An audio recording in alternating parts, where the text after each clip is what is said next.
Hello, my name is Diana Lindsay. I'm president of Sunbelt Publications, and welcome to another Sunbelt Spotlight. I'm glad you could join us today. Our special guest is Gwynne Bruck, and she has just completed her very first book on a rescue dog that she has. And she and this dog have been researching and hiking, going Mission Trails Regional Park. So I'd like to, first of all, tell you a little bit. Well, I'd like to show you the book. And this book has just come into our warehouse. We're very excited about it. And this book, since it is being featured on this spotlight, it does have a special discount. However, if you look at our website, you will not see it discounted because it's a brand new book. What you will have to use if you'd like to purchase this book is a code. And the code is Discover Dasha. Discover Dasha, and you will find that also on the chat button. And you will see the chat button down below the screen here. And as we listen to Gwynne's program, if you have any questions about the park or about walking a dog in any of our parks that do allow dogs, and just in general have questions about things that you should watch out for, or how dogs can actually help you discover the wilderness areas, please jot those down into the chat areas, and then Gwynne will be able to answer those questions after her presentation. So again, the books being featured is discounted, and be sure and use the code Discover Dasha on the website, or come into our warehouse and shop, and you will get the discount there at our warehouse, which is in El Cajon. Also, just want to say a couple of quick housekeeping things. We do have two other spotlights coming up. One of them is in November 3rd and is Richard Carrico, and he will be talking about strangers in a stolen land. So if you'd like to learn a little more about the Kumeyaay Indians of San Diego County, be sure and sign up for that. And then in December, on the 16th, we have Mark Jorgensen, who will be talking about the desert bighorn sheep. And it is desert season now, and typically you can find one hiking up Borrego Palm Canyon. So if you want to learn more about the desert bighorn sheep, be sure and join us for that spotlight also. So before Gwynne begins her presentation, I'd like to tell you a little bit about Gwynne. And she's a very special person who's done a lot of really amazing things. Gwynne grew up in the Southwest. She studied fine arts in the San Francisco area. After being introduced to a female boat captain, she became inspired to embark on a career at sea. She was able to sail her own 29-foot sailboat from San Francisco to Key West, Florida, from the Panama Canal, and run a crew boat on the Mississippi River. She worked on merchant ships worldwide, captained an oil spill recovery vessel in Long Beach. In 2012, she decided to move back on land and opened a Russian-Georgian vegetarian restaurant, Cafe Sobaka. I hope I said that right, in San Diego with her husband, which operated for 6 years. While creating and designing art for the restaurant, she became interested in animation and children's books. She began taking classes and joined the Society for Children's Book Writers and Illustrators. Her inspiration comes from the love of the outdoors, especially urban wildlife. Gwynne and Dasha go hiking a couple of times a week, photographing animals and the environment along the way to transform into illustrations and stories. Gwynne says that she's been hiking in Mission Trails for 15 years. The descriptions in the book are all the things that she has experienced in the park. She said she used to hike with her dog Lazarus, who passed away of old age in 2019. She adopted Dasha when she was 5 months old from the rescue, Pause and Forethought. She says, I began taking her to the park and right away began to discover animals I had never seen at the park before. Thanks to Dasha, a whole new world has opened up to Gwynne. And without further ado, I'd like to present Gwynne to you. And Gwynne, I'm really excited about hearing your program, hearing about the new book. So take it away. Hi, thank you everybody for coming today. I had written the book in a layered manner. So it can be a simple book for young children or for people who are a little bit more curious about learning about the animals in the area and the habitats in San Diego, it has extra information. So you can kind of learn as much as you want in it. And it's sort of like an introductory field guide for children. So what I'm going to do today is I'm going to read the book to you, and I'm going to, along the way, we're going to stop and go through some of the information in it and kind of teach you some of the stuff I've learned along the way, thanks to Dasha. So let me share my screen with you, and you'll be able to see the book. So this is the front cover, and it's Dasha on the trail. Hello, my name is Dasha. I'm a Husky Shepherd Boxer St. Bernard Basenji Chihuahua with one blue eye and one brown eye. I have keen senses and am excellent at finding things. My favorite thing to do is to go on a hike. I discover so many interesting things. Let me show you. So this is kind of an example of where I was thinking of a field guide idea with the book. And so along the way and throughout the illustrations, I've labeled the animals, which I have gotten to learn because of Dasha. And while I was hiking and learning about the animals, I downloaded this app, which I highly recommend, which is called iNaturalist. And it's great if you're curious about what you're seeing on the trails. You can take photos, and it'll give you general ideas of what you might have seen, and you can learn more about the animals. And it's been really fun learning about all of this, because the more I do it, the more I learn and the more I recognize things. And honestly, the more I see too. I've become good at spotting things, much like Dasha. She spots everything low, and I spot all the birds up in the trees. See the ravens soaring overhead. If we were ravens, we would have a view of the entire park. So this map is of Mission Trails Regional Park, which is the setting for the book. And in the map, I tried to put where I had seen a lot of these animals, though at this point I've been hiking so much there, I'm kind of seeing these animals everywhere. But one of the great things about the park is that it really has such a variety of trails that depending on what your mood is for the day, you can really pick and choose what you're interested in seeing.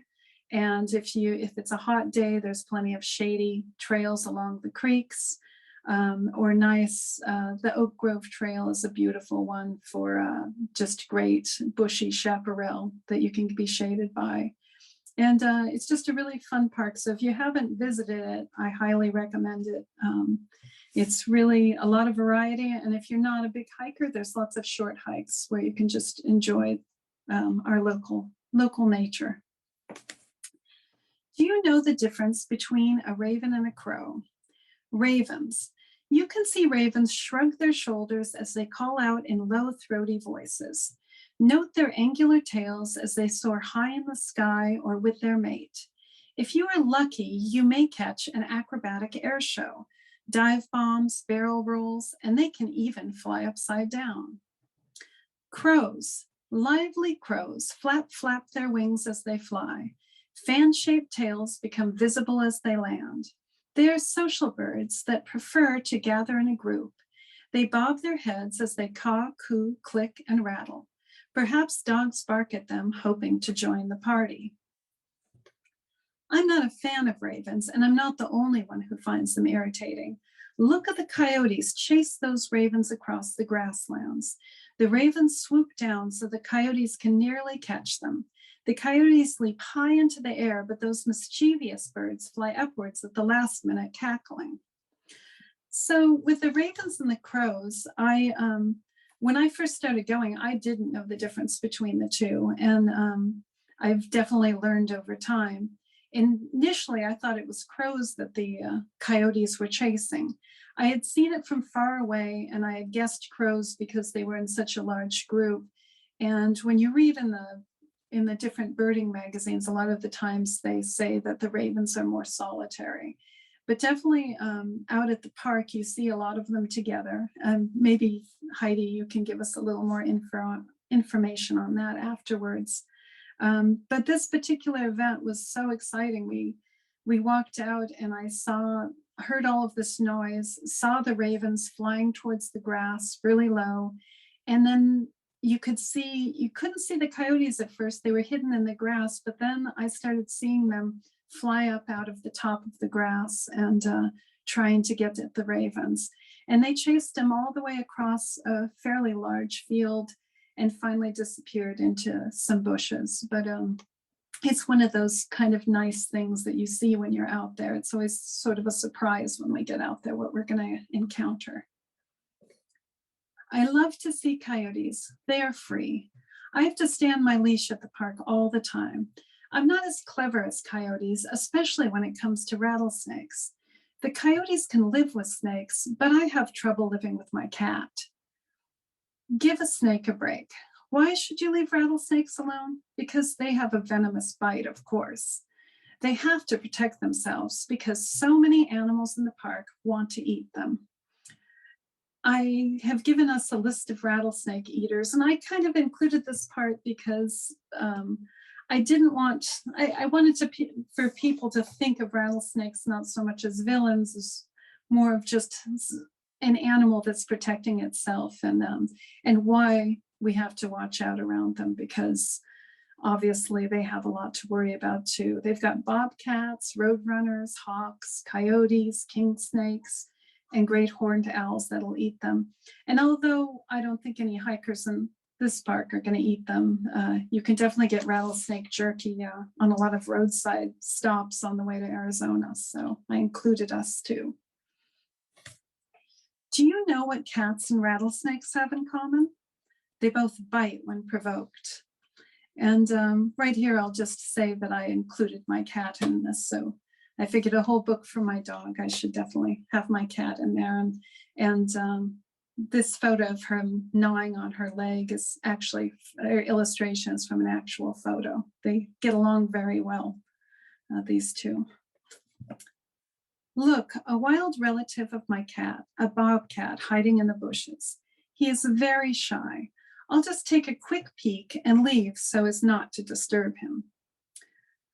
In this particular spread, I tried to do it as a seek and find, and I thought that kids might enjoy that, but I also figure in a way you could make the whole hike into a game with your kids, into sort of a seek and find. The more you learn, the better you get to know your area, and you can see changes in the environment and see the different seasons once you get to know your local animals. So many animals like to hide on the trails, but I can find them. My favorite animals to spot are the rabbits. I call this place Rabbit Hill. Here, I always see at least one rabbit, but most of the time it's more like 10. So in this particular picture, I call it Rabbit Hill, which there's no place in the park called Rabbit Hill. So I guess I'll just let you guys know that in case you go to the park, this is the inner Oak Grove Trail. And it doesn't look like this. It's got a lot more grass, but I made it simple for the illustration. But it is a great area. Whenever Dasha and I go there, there's tons of rabbits, and a lot of the times they're lazing around on the boulders or hopping across the trail. And it's just a fun spot in the park to visit. Not all animals hide. In the grasslands, roadrunners strut right across the trail with lizards in their beaks. They're very bold. Sometimes tarantulas come out of hiding too. They cross the trail looking for a mate. At first I thought they were scary, but when they walk, they look like furry wind-up toys. How scary is that? Those two things I see mostly in the grasslands, and it's usually around September, but I don't know if that's like the main time for it. I've seen roadrunners all over the park, but the neat thing about them is they really are pretty, they don't seem very scared. There was one time I was taking a picture with Dasha of a bullfrog, and the roadrunner snuck up on us, and I was surprised. He just was like a few feet from us. And I always have Dasha on the leash for this reason. but she didn't do anything. If anything, a lot of the time she gets scared of the animals and hides on the other side of me when we see stuff, unless it's squirrels or rabbits, in which case she's eager to try and meet them. There are so many trails, it's hard to choose one. When I try a new trail, I find plants and animals and land that I've never seen before.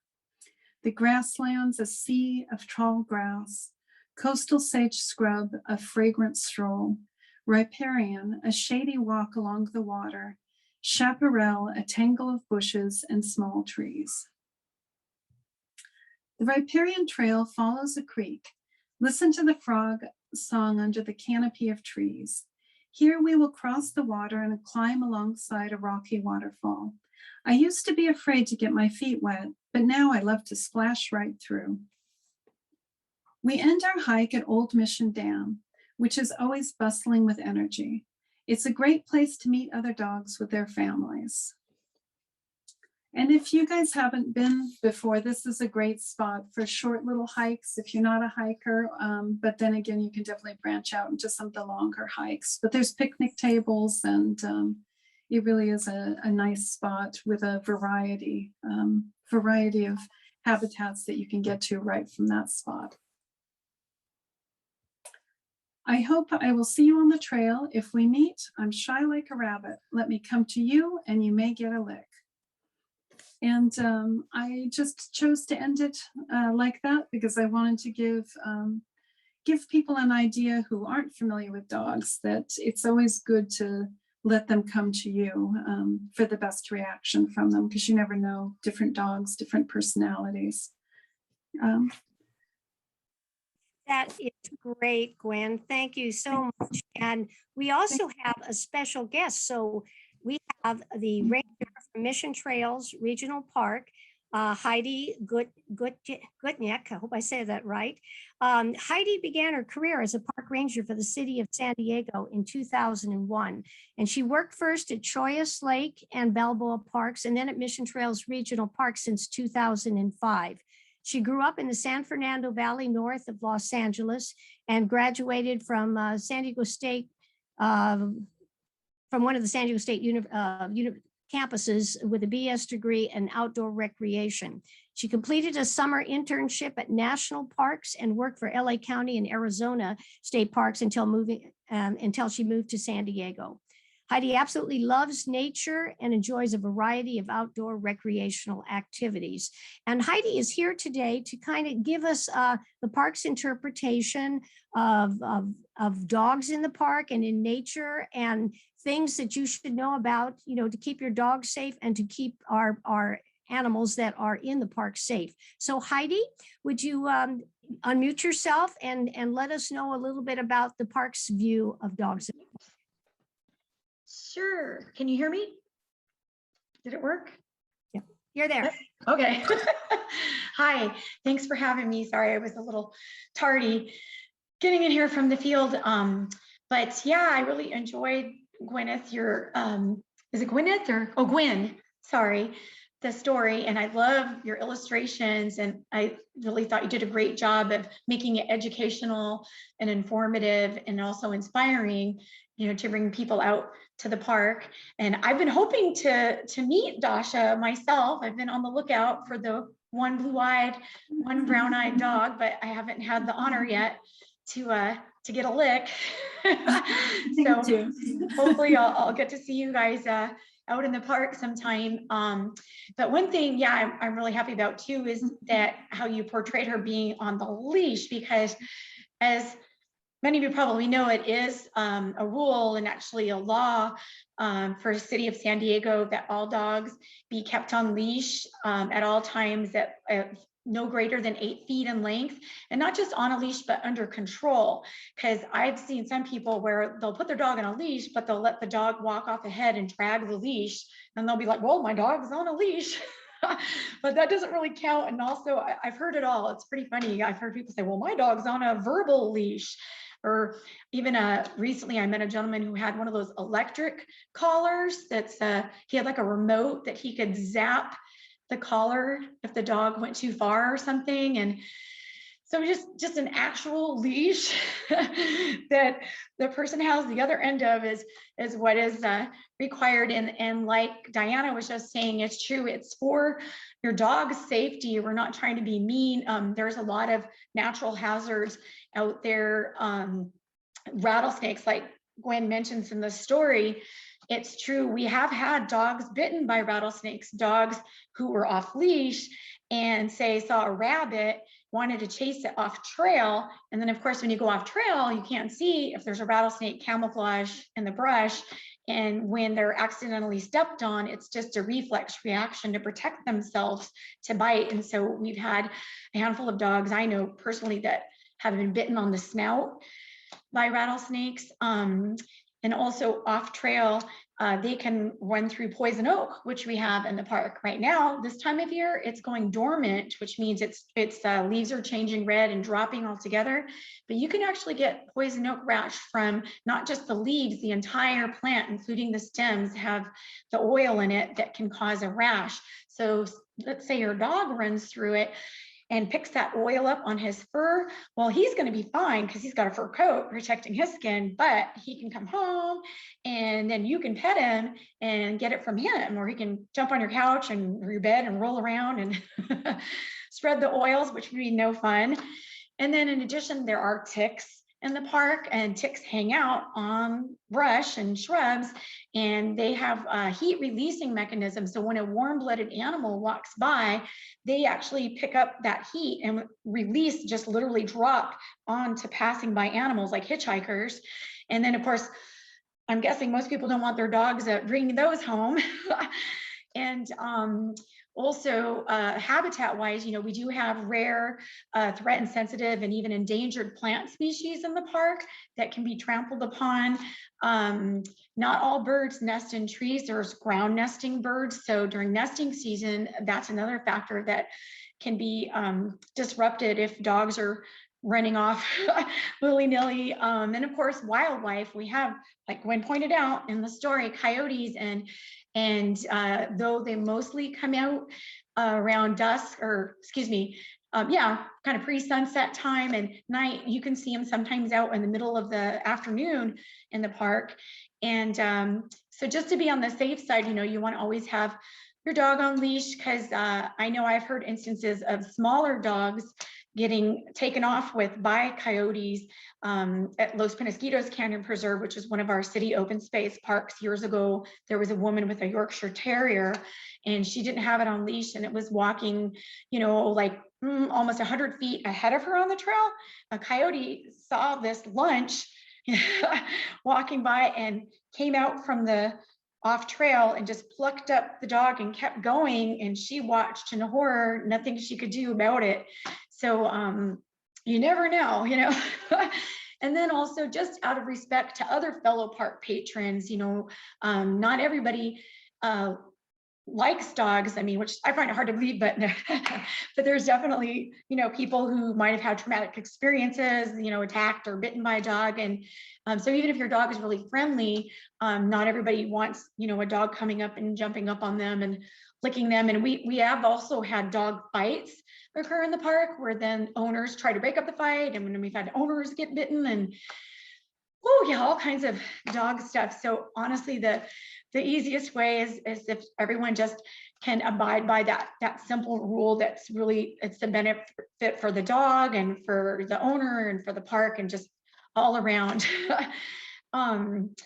Let's see, gosh. Oh, and then in addition to staying on leash, of course, it's also the law to pick up after your dog if they nature calls. We do provide bags at most all of our major trailheads. We have dog poop bag dispensers. So if you should forget your own bags at home, we have bags all over the place. And I should point out, it's important also not just to pick up your dog poop, but to take it out with you and dispose of it in a trash can, because it's really crazy, but we always find dog poop that people went through the trouble of bagging and picking it up, and they leave it like on the side of the trail. thinking there's a poop fairy that comes through at night or something to pick these up. But there's not. I just have to let you guys know. I mean, I like to give them the benefit of the doubt and think, well, maybe they just don't want to carry this poop on their walk and they're figuring, oh, I'll get it on my way out, and they just forgot.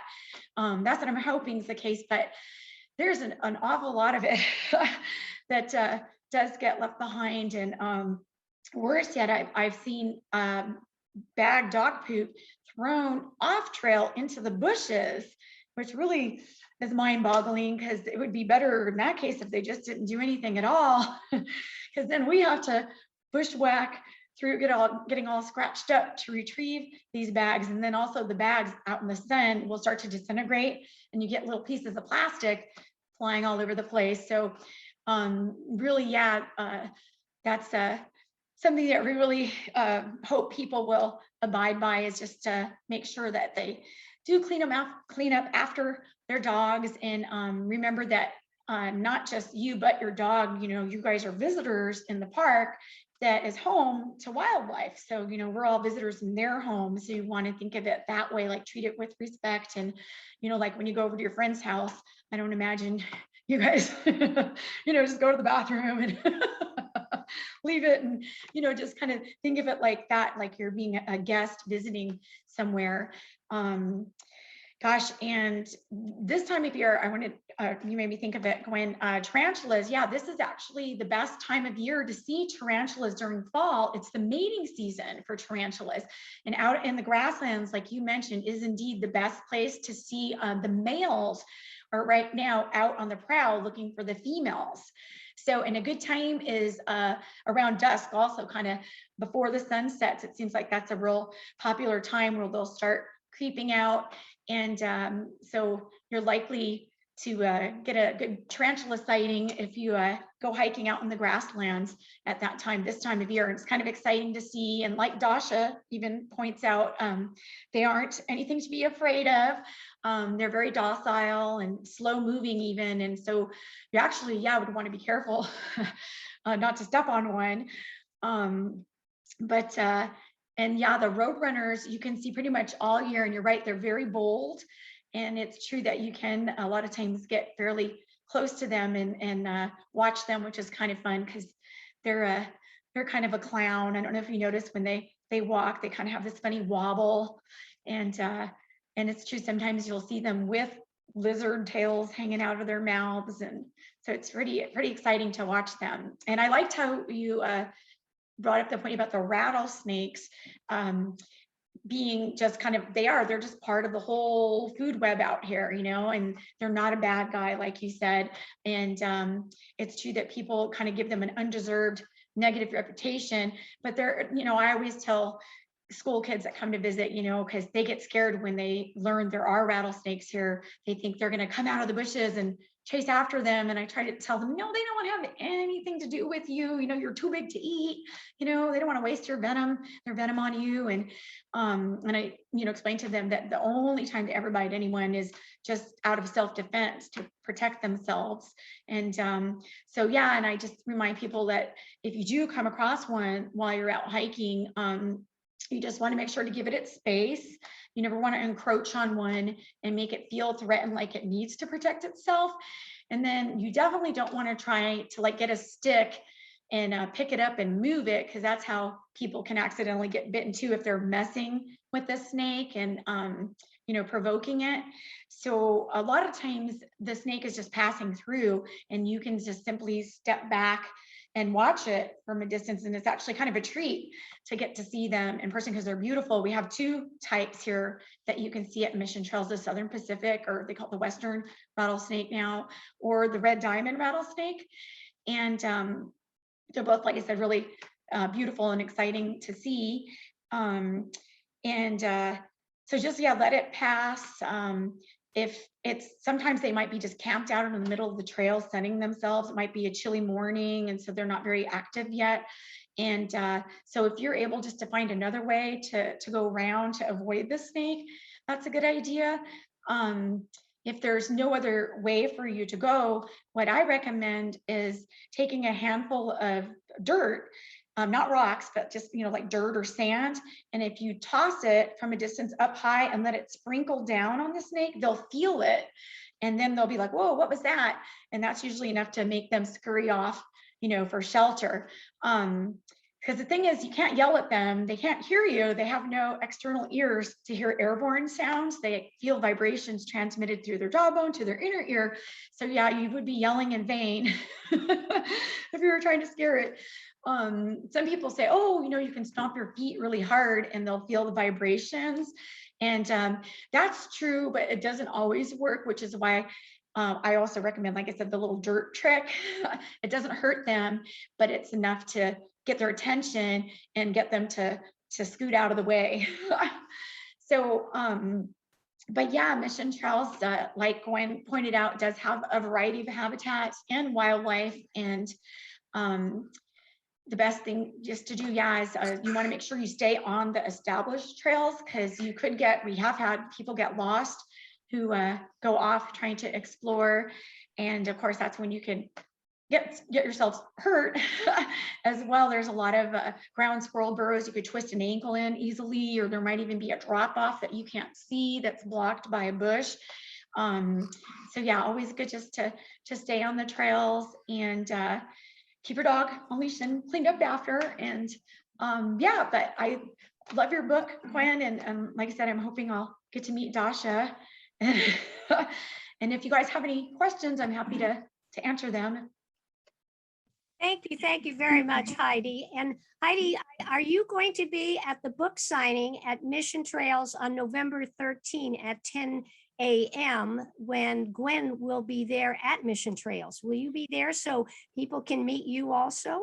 Sure. Yes, I'll be here.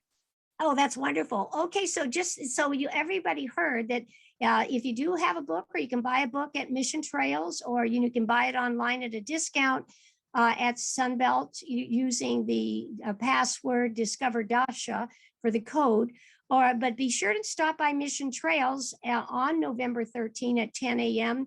And that is when Gwynne will be doing a book signing and answering questions about the book and talking about her book also. So for those of you that have heard this, and you can tell other people about this video, which is being recorded, and so they can watch it again in a couple of days. We'll post it to YouTube and our Facebook page, and other people can watch this, and just let folks know that they can meet Dasha, and you can meet the blue-eyed, brown-eyed dog, the rescue dog, and learn a little bit about rescue dogs.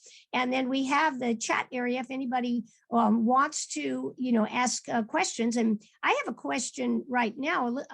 You mentioned the rescue place where you got your dog. Could you tell us a little bit about the rescue dogs and how safe it is to get a rescue dog and what's involved in it? There's I don't know, internet is kind of amazing for getting pets now. So when we started to decide we were going to get a dog, we were looking for a younger dog because of my cat. I wanted a dog that could grow up with a cat and would be comfortable with it. So we were looking for like a puppy. And I went on to petfinder.com, which is kind of it's like a dating site almost for picking out a pet. Because you can just go through and read all about all these different pets and get their personalities first, which is really, really quite helpful, especially, I like that with the rescue dogs, because you kind of get to know the dogs. Some of them are older. You can really get to understand what their personalities are like. A lot of them are already pre-trained. Or the rescues will offer training with the dogs. But for Dasha, we were looking and there really weren't any puppies. I think because spaying and neutering has probably been kind of working. So it's really hard to find puppies. So being here in San Diego, there's actually tons of dogs over in Tijuana. And through, I think it was Pet Finder, I found this rescue that Dasha was born in a construction yard in Tijuana. And that construction yard had 5 different litters of dogs at the same time. And it was just tons of these dogs in this construction yard. And the people who worked for the rescue and who live in Tijuana, they had gathered up all of these dogs and gave them all their shots, and we're trying to adopt them out. And Dasha was just one of these. And when I saw her picture and the mixed colored eyes, I fell in love. And we got her. Yes, there's a question from one of our viewers. He said, I have a question for Gwen. Did you have to train Dasha to walk well on a leash, or was she already trained? No, she was a puppy, so she wasn't trained yet. And what happened was I got the rescue offered 1 day of training for free when you get her. And so I got the trainer, and she was an animal behaviorist. She was really good.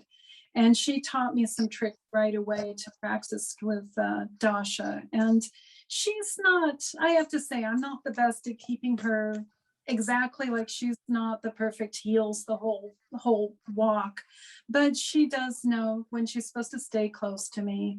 And she also, she's pretty good, but she'll pull sometimes around squirrels. I mean, I guess they all have their favorite things, but she's, as the older she gets, the better she gets about that. But they teach you little tricks, like when she starts to pull, you just stop and wait for her to stop pulling, and usually they'll come back to it, and they get bored with that, most dogs. And so it's a good way to train them not to pull on the leash. Dash is a little bit higher energy, so she's not the greatest at it, but she's gotten better. Somebody wants to know your cat's name. Louie. Louie. Okay. And I got a question for Heidi. Heidi, should kids be worried about coyotes? Sorry, about coyotes? Yeah, should kids be worried about coyotes? Oh, no. Nobody really needs to be worried about the coyotes. My phone. Sorry, I'll turn that off. Yeah, no, the coyotes, they actually are used to seeing people out here and aren't too fazed by them. But yeah, no, they're not gonna take off after anybody and attack them. So yeah, you really don't have to worry. Usually their reaction when they see people, they might watch you from a distance, kind of out of curiosity, but then they lose interest pretty quick. They're just like, oh, it's another human, you know? So yeah, you don't have to worry. And just a quick question, how many dogs do you normally see in a park on the day or on the weekends? Is there sometimes when there's more dogs out than other times? Well, you know, once in a while I see these meetup groups. There's a lot of these meetup groups, I guess, that like I've seen an all husky group, or all these people with huskies meet, you know, to hike up like the backside of Coles Mountain. And I've seen also some different groups meet for like dog training, obedience stuff on leashes. But in general, oh, thanks for bringing that up. You know, actually, that's one thing I didn't mention is the importance of bringing your dog when it's cooler during the cooler hours, because one thing, I mean, it's not so bad this time of year, of course, we're lucky now that it's cooling off, but we have had several canine fatalities from people bringing their dogs out when it's really hot, and people just not realizing how easily that they can succumb to, you know, heat stress. And so we have all kinds of signs and warnings that we put up during the warmer months, and just encouraging, you know, people, like I said, to hike during the really early morning or later early evening cooler hours to avoid overheating your pet, for sure. Sorry. Or even also, you know what I've noticed that's popular lately are the little dog booties. I've been seeing a lot of people, their dogs wearing those little protective booties on their paws, which out here is actually not a bad idea, because we have a lot of rocky trails, and that's good for helping to protect their pads, to keep their pads from getting torn up. So that's kind of a nice thing to a nice addition for your dog. But yeah, I'm sorry, I went on a tangent, I know, but No, that's great. That's wonderful to know about the heat and the possibility of heat stroke for the dogs. And another a question this time for Gwen. Gwen, this is your first book. Do you plan on doing another book on another park, or what are your plans now that you have your first book published? Yeah, I'm hoping that if this book, if people enjoy it, I'm hoping to do some on other parks. I've been kind of working on one for the Tijuana Slough, and actually one for Balboa Park, because Balboa Park, people don't realize it, but it's really got some great trails as well. And there's lots of wildlife, lots of hawks there. Yeah, I really, the places I've been enjoying going the most lately are Mission Trails, Morley Field Trails in Balboa Park, and also the Tijuana Slough, which is incredible for bird watching. It's really a great spot. That's wonderful. And I want to thank Heidi and Gwen for participating in this spotlight, and remind everybody that this book is now available, and you can be at the stores soon. It is available at Sunbelt. It just arrived. So you can order from our website, and it'll definitely be there for the book launch at Mission Trails Park on November 13th at 10 a.m. And tell your friends who are interested in Mission Trails and want to learn a little bit about nature and get some tips from Heidi to check out the recording that will be posted here in a couple of days. So again, everyone, thank you so much for giving us such great information about Mission Trails and about this new book. And we'll see you at this next Sunbelt Spotlight. Thanks everybody for participating. Thank you.